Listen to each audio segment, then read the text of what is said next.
তো চলো এখন আমি দেখো উচ্ছে পাতার বড়া করব। এখানে নিয়েছি উচ্ছে পাতা, আর এখানে নিয়েছি কিন্তু চালের গুঁড়ো, লঙ্কার গুঁড়ো আর নুন হলুদ দিয়ে ব্যাটারটা তৈরি করেছি দেখো।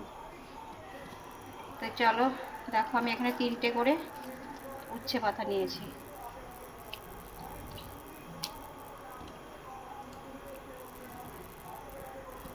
তো এই বড়াটা কিন্তু খুবই টেস্টি, তোমরা বাড়িতে এভাবে করে খাবে। এই বড়াটা কিন্তু খুব আস্তে আস্তে করে করতে হবে যাতে মুচমুচে হয়।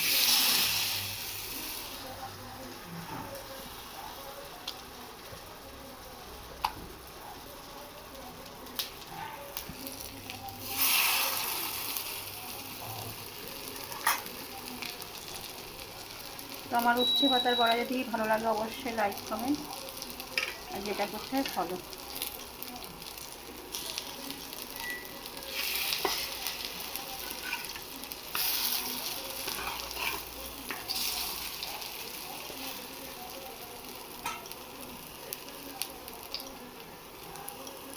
খুব আস্তে আস্তে এই বড়াটা করতে হবে।